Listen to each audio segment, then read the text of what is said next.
नमस्कार दोस्तों। नितिन गडकरी का एक बहुत बड़ा दाव। उन्होंने कहा कि अगले 5 साल में देश में बैन हो जाएगा पेट्रोल।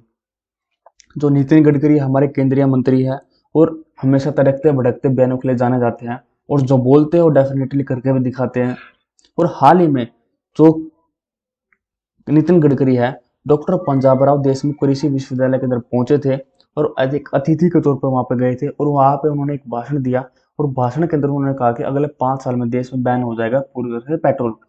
जो भी प्रयास किए जा रहे हैं कि 5 सालों के अंदर जो पेट्रोल है वो बैन हो जाएगा, क्योंकि हम इतना ज्यादा जो पेट्रोल और डीजल के ऊपर इतना ज्यादा डिपेंडेंट हो चुके हैं। बाई चांस कल को ऐसा कोई तेल बैन हो गया, क्योंकि हम इतना ज्यादा जो कच्चा तेल है बाकी कंट्रियों से इंपोर्ट करते हैं।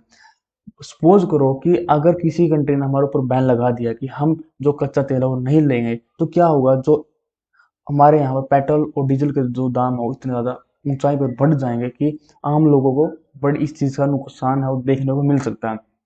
तो इसलिए जो प्रयास लगाए जा रहे हैं कि इसके अल्टरनेटिव में कुछ ऐसे जो है वो बनाए जाए।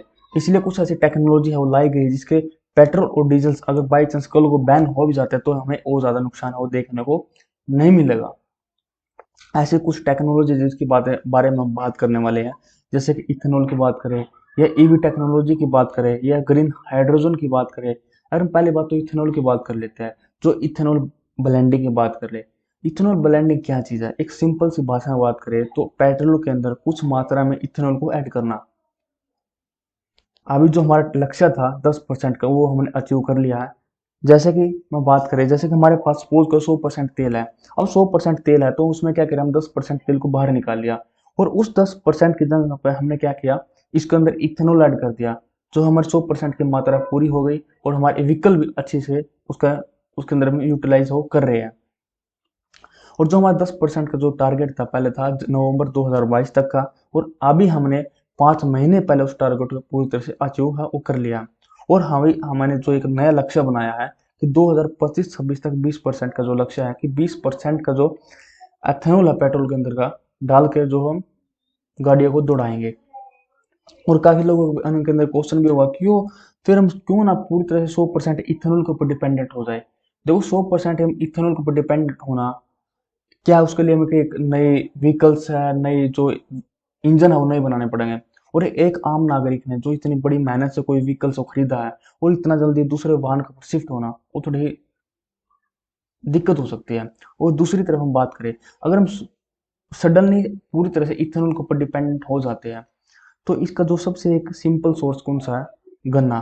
अब गन्ने के अल्टरनेटिव में क्या क्या चीज बनती है?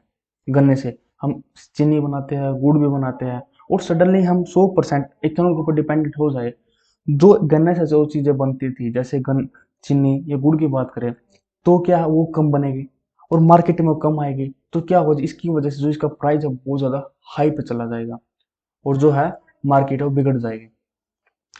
तो धीरे धीरे हम इस लक्ष्य को हासिल करते रहेंगे।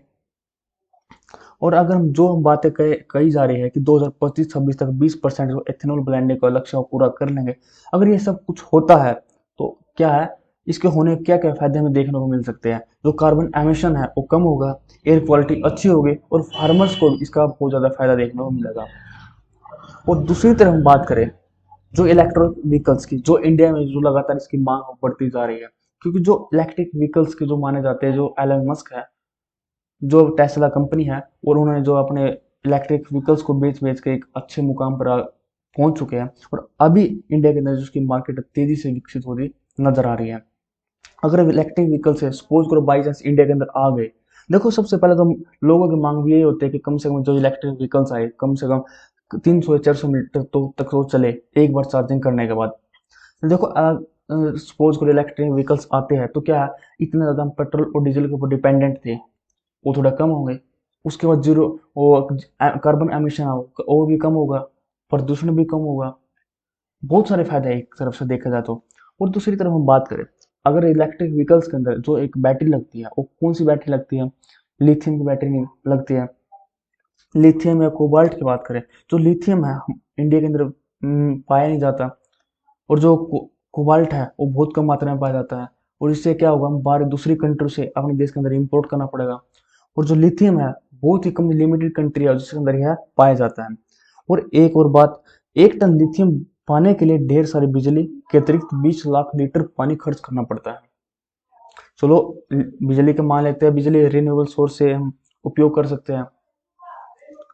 और लास्ट एंड फाइनल की बात करते हैं ग्रीन हाइड्रोजन, जो एक फ्यूचर माना जा रहा है, जिसके लिए जो गवर्नमेंट है एक अहम कदम उठा रही है। अगर सपोज करो जो हमारे लक्ष्य अगर ये कामयाब हो जाता है तो हमारी इकोनॉमी के अंदर बहुत एक अच्छा बूस्ट आएगा, क्योंकि हम बाहर के दूसरी कंट्री से कुछ भी इंपोर्ट करने की कोई जरूरत नहीं है।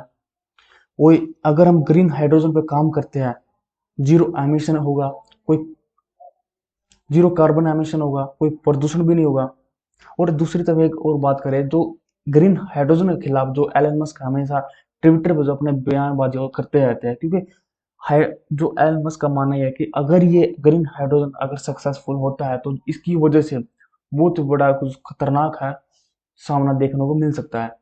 तो एक सिंपल देखो, लोगों को मानना है कि अगर जो एलन मस्क बोलते हैं कि क्या बता, जो उसकी एक कंपनी है टेस्ला की, वो अपने जो इलेक्ट्रिक व्हीकल्स है उसके अंदर थोड़ा आप समझ सकते हो जिस हिसाब में बात कर रहा हूँ। जो अब बात करें ग्रीन हाइड्रोजन की, एक काम कैसे करेगा, बनती कैसे जो ग्रीन हाइड्रोजन है। देखो वाटर है, वाटर का फॉर्मूला क्या होता है, H2O।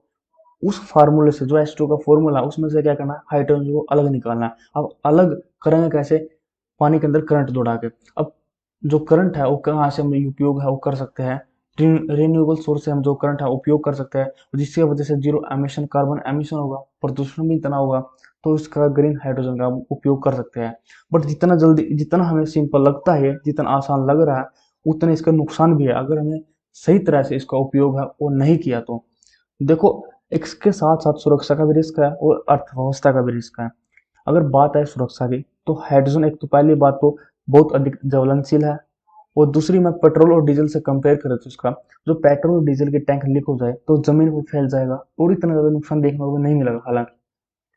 और दूसरी बात, हाइड्रोजन टैंक के अंदर एक छोटी सी चिंगारी या लीक का अंजाम बड़ा खतरनाक साबित हो सकता है। और कुछ ऐसे उदाहरण देखे भी गए हैं जिसके आधार पर यह बात कही जा रही है।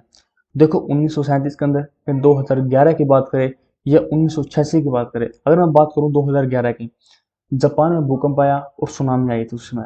और इसकी वजह से फुकुशिमा न्यूक्लियर पावर स्टेशन में हाइड्रोजन की वजह से एक बहुत बड़ा धमाका हुआ था, जिसे रेडियो एक्टिव लीकेज हुआ और लाखों लोगों से वहां से हटाया गया था। और अभी भी उस चीज के असर वहां पे देखने को मिलते हैं।